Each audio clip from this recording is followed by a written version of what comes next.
Are you ready? Yes. Asante sana.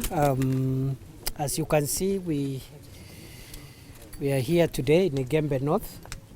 I have with me the Eastern Regional Security Team, which is headed by the Regional Commissioner of Eastern Province, Mr. Paul Tich, who is on my right, and the other heads of agencies, the Regional Police Commander, and the other security organs at the regional level.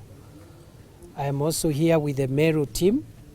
The County Commissioner is away on some duty, but the other heads of security agencies from this county are here. The DCI and the other organs are here. And then, of course, I have the sub-county security heads. The DCCs from this region are here, and their teams from the National Police Service and other agencies, Ngao, and also finally we have some commanders from the special units that are helping to enforce the law because of the challenge we've had here of cattle rustling, banditry in the northern part of Meru. As you're aware, His Excellency the President has been here twice, and he has made very, very firm commitments and has issued directives to all of us to make sure that we eradicate the problem of banditry. We have made some steps, but still we have continued to experience attacks.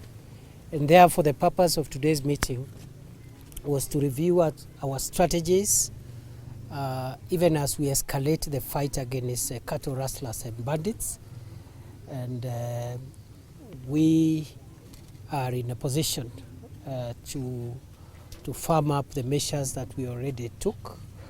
First, as you're aware, we have increased our camps of specialized police units in this area. We have increased the establishment of the camps.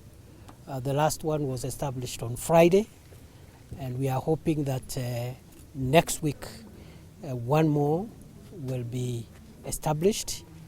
I will not tell you the exact places for security reasons, but it is important for the members of the community here in this county and in this region to know that we have sealed the places and corridors where bandits have been passing through when they steal livestock from this area by putting up more security camps of specialized units, including the anti-stock theft unit and the general service unit, among other specialized agencies of the National Police Service.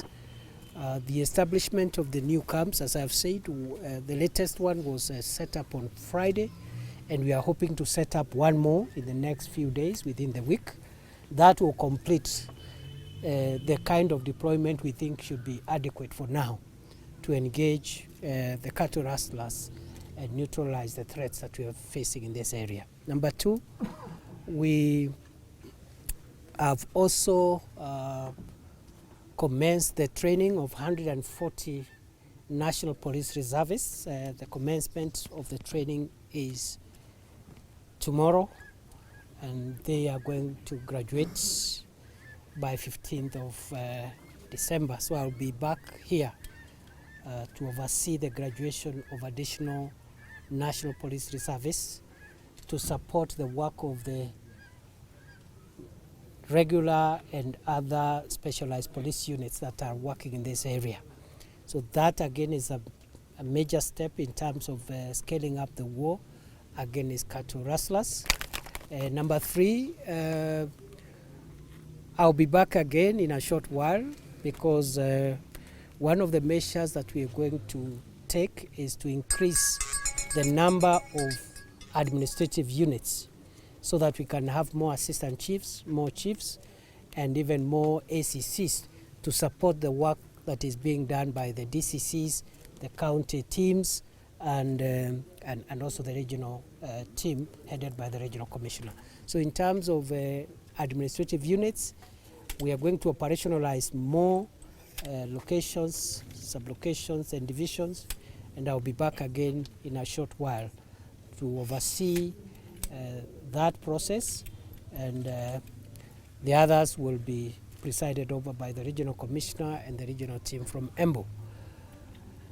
Otherwise, as I said before, this administration is committed to eradicating banditry in Kenya and livestock rustling.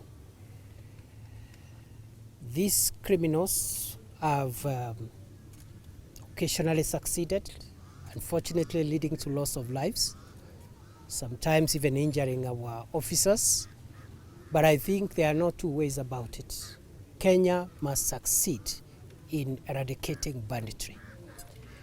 And this administration is the administration that will do that job. I therefore want to appeal to the members of the public to support our police officers to make sure that we are on one side and we isolate the bandits and cattle rustlers on one side.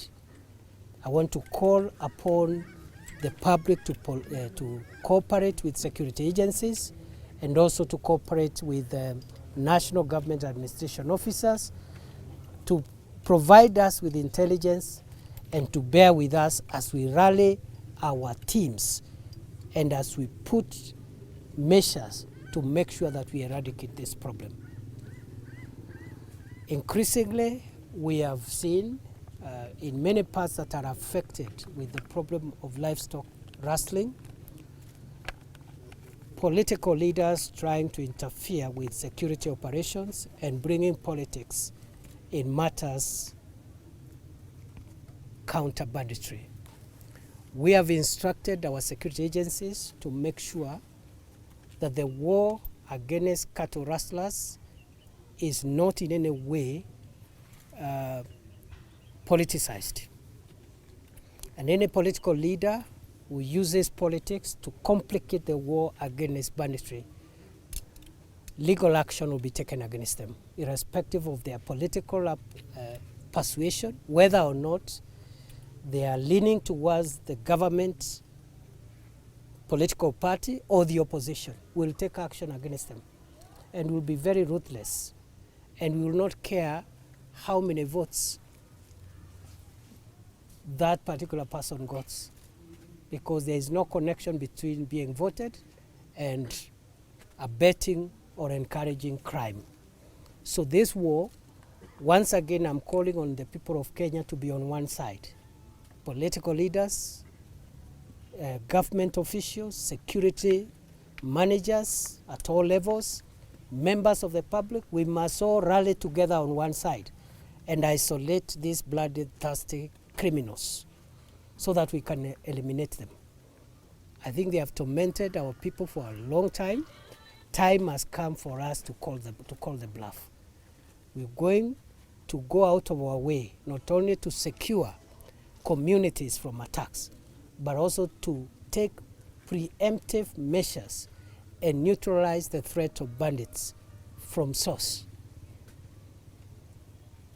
Therefore, increasingly, we will not rely or we will not wait for bandits to attack for us to launch an operation. We are going to take preemptive operational measures to preempt attacks by criminals. Finally, our security officers, being professionals and being people who know what to do, they have firm instructions on what to do within the Constitution and within the law when their lives and the lives of the people of Kenya is threatened by armed criminals. We say so because in the last few months we have seen criminals trying to use firearms not only to kill innocent civilians but also to try and injure officers wearing the uniform of our country. The guns and the weapons that our officers carry are for the protection of the public and also for the protection of themselves against the fire of criminals. And therefore, agencies that are involved know what to do when their life is at risk and the life of the people of Kenya are at risk. That is what has brought us here. Today we did not have a public engagement meeting. We will have more of those, like when we come to operationalize the administrative units. But now that you have come, that's what we were doing here. Nothing more, nothing less.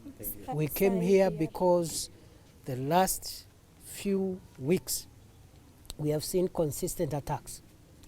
And I must commend our officers, because even if there have been attacks, much of the livestock that has been stolen has been recovered. We have a few that is still outstanding, including the latest attack which took place 3 days ago. The livestock that was stolen has not been recovered because of the weather and other complications that made it difficult for the officers that were tracking that livestock to succeed. But we are still looking for them, because this weather has affected everybody, including bandits. So we are going to find them one way or the other. So I want to commend our officers for the sacrifices that they continue to make on behalf of our country, risking their lives. Some of them have been injured in the line of duty. Others have even paid the ultimate price. And I really want to salute them for the patriotic work they continue to do, and promise the support of the government of Kenya to every officer for the work they are doing, to equip them more, as we continually are doing now through the police equipment modernization program, to motivate them more as we are about to release the report on police reforms on terms and conditions of service, but also to recognize them. Increasingly, you will see us recognizing exemplary officers who give exceptional services in defense of the public, those who risk their lives on behalf of the rest of us. So security agencies are doing a good job. They could do better, and with the enhanced strength in the manner in which I've described, we are going to see better results.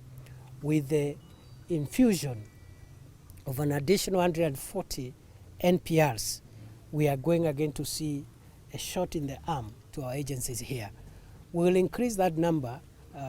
We'll train more NPRs in the years ahead, and we will also continue giving our officers facilitation in terms of vehicles, fuel, and other personal protection equipment, so that when they track animals that are stolen, their lives are not exposed to danger. Nawashukuru sana, Mungu awabariki, mubaki salama.